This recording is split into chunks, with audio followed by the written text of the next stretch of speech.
அனைவருக்கும் வணக்கம். விளாம்பழம். விளாமரம் இந்தியா, இலங்கை போன்ற இடங்களில் பெரிதாக வளர்ந்து பழங்களை தரும் ஒரு மரம். இம்மரத்தின் பழம் விளாம்பழம் எனப்படுகின்றது. விளாம்பழங்கள் விரும்பி உண்ணப்படும் ஒரு சத்துள்ள உணவாகும். இது பெரோனியா எலிஃபண்டம் குடும்பத்தை சார்ந்தது. தென்கிழக்காசியா மற்றும் ஜாவா பகுதியை தாயகமாக கொண்டது. இது கடிபகை, பித்தம், விளவு, வெள்ளி என்ற பெயர்களாலும் அழைக்கப்படுகிறது. விளாம்பழங்களில் 70% ஈரப்பதம், 7.3% புரதச்சத்து, 0.6% கொழுப்புச்சத்து, 1.9% தாது உப்புக்கள் போன்றவை அடங்கியுள்ளன. மேலும் 100 கிராம் பழத்தில் 70 மில்லிகிராம் ரிஃபோப்ளேவின் மற்றும் 7.2% சர்க்கரை சத்து ஆகியன அடங்கியுள்ளன. உடல் வலிமை தரும் பழங்களில் விளாம்பழம் சிறந்ததாகும். விளாம்பழம் சாப்பிட்டால் உடலுக்கு எந்த கெடுதலும் ஏற்படாது, நன்மையே விளையும். நன்கு பழுத்த விளாம்பழங்களையே சாப்பிட வேண்டும். பழத்தினுள் சதையுடன் சிறிய விதைகளும் கலந்திருக்கும். இந்த விதைகளை மென்றால் அதுவும் ருசியாகத்தான் இருக்கும். விளாம்பழம் பல வியாதிகளை குணப்படுத்தும் சிறந்த பழமாகும். இதில் இரும்பு சத்தும் சுண்ணாம்பு சத்தும் வைட்டமின் ஏ சத்தும் உள்ளது. இந்த பழத்தை அடிக்கடி சாப்பிட்டு வந்தால் எவ்வித நோயும் வராது. ஆயுளை நீட்டிக்க செய்யும். சிறுவர்களுக்கு அடிக்கடி விளாம்பழத்தை கொடுத்து வர அறிவு வளர்ச்சியடையும். ஞாபக சக்தி அதிகரிக்கும். நோய் எதிர்ப்பு சக்தி அதிகரிக்கும். எலும்புகளுக்கு பலம் ஏற்படும். விளாம்பழம் ஜீரண கோளாறுகளை சரி செய்யும். நல்ல பசியை ஏற்படுத்தும்.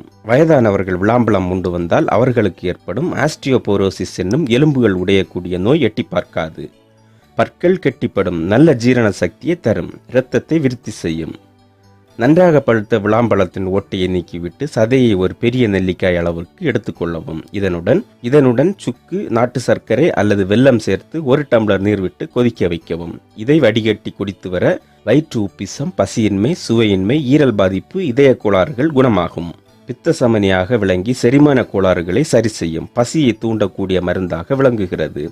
பழுக்காத விளாங்காயை தண்ணீர் விட்டு அவித்து அதை உடைத்து உள்ளே உள்ள சதையை எடுத்து காலை வேளையில் மட்டும் 5 நாள் வரை தொடர்ந்து கொடுத்து வந்தால் சீதப்பேதி குணமடையும். வெறும் பேதியை கூட இது நிறுத்திவிடும். வேதிக்கு இது கை கண்ட மருந்து. இதயத்திற்கு இதமளிக்கும். இதயத்திற்கு நல்ல பலத்தை தரும். நரம்புகளுக்கு வலிமையை தரும். இதய துடிப்பின் அளவை மாறுபடாமல் பாதுகாக்கும். அதிக சுண்ணாம்பு சத்து நிறைந்துள்ள பழமாகும். விளாம்பழம் பித்தத்தை போக்கும். பித்தத்தால் ஏற்படும் தலைவலி, கண் பார்வை மங்கல், காலையில் மஞ்சளாக வாந்தி எடுத்தல், வாயில் ஏற்படும் கசப்பு, பித்த கிறுகிறுப்பு, கைகால்களில் அதிக வேர்வை, பித்தம் காரணமாக இளநரை, நாவில் ருசி உணர்வு அற்ற நிலை இவைகளை விளாம்பழம் குணப்படுத்தும். இப்பழத்துடன் வெல்லம் சேர்த்து பிசைந்து 21 நாட்கள் சாப்பிட்டு வந்தால் பித்தம் சம்பந்தமான அனைத்து கோளாறுகளும் குணமாகும். சர்க்கரையுடன் விளாம்பழத்தை பிசைந்து ஜாம் போல சாப்பிட ஜீரண சக்தி அதிகரிக்கும். நன்கு பசி எடுக்கும். தினசரி ஒரு பழம் வீதம் 21 தினங்களுக்கு சாப்பிட்டு வர எந்த விதமான பித்த வியாதிகளும் குணமடையும். விளாம்பழத்திற்கு இரத்தத்தில் கலக்கும் நோய் அணுக்களை சாகடிக்கும் திறன் உண்டு. எனவே எந்த நோயும் தாக்காமல் பாதுகாக்கும். அஜீரண குறைபாட்டை போக்கி பசியை உண்டு பண்ணும் ஆற்றலும் விளாம்பழத்திற்கு உண்டு. முதியவர்களின் பல் உறுதி இழப்பிற்கு விளாம்பழம் நல்ல மருந்து. வெயிலில் அதிகம் அலைவதால் முகத்தில் வறட்சியும் சுருக்கங்களும் தோன்றும். சிலருக்கு வயதாக இந்த சுருக்கங்கள் அதிகரித்து மனதை வாட்டும். இதனை போக்க விளாம்பழம் ஒரு சிறந்த மருந்தாகும்.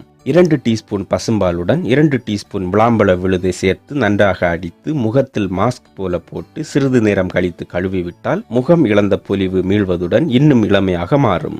விளாங்காயும் பாதாம் பருப்பும் தோலை மிருதுவாக்கும். பைத்தம்பருப்பு சருமத்தை சுத்தப்படுத்தும். விளாம்பழத்தின் சதை பகுதியை தனியே எடுத்து காய வைத்து அதனுடன் பார்லி, கஸ்தூரி மஞ்சள், பூலான் கிழங்கு, காய்ந்த ரோஜா மொட்டு ஆகியவற்றை சம அளவு எடுத்து குளியல் பவுடராக பயன்படுத்தி வர முரடு தட்டிய தோல் மிருதுவாவதுடன் கரும்புள்ளிகளும் காணாமல் போகும். தயிருடன் விளாங்காயை பச்சடி போல் செய்து சாப்பிட்டு வர வாய்ப்புண், அல்சர் குணமாகும். தசை வளர்ச்சி, உடல் வளர்ச்சிக்கான சத்தான பழமான இந்த விளாம்பழம் இரத்தத்தை சுத்திகரித்து இரத்தத்தை விருத்தி செய்கிற சிறப்பை உடையது. வெல்லத்துடன் விளாம்பழத்தை பிசைந்து சாப்பிட்டு வர நரம்பு தளர்ச்சி விரைவில் குணமடையும். மேலும் வீடியோக்களுக்கு சேனலை சப்ஸ்கிரைப் செய்யுங்கள்.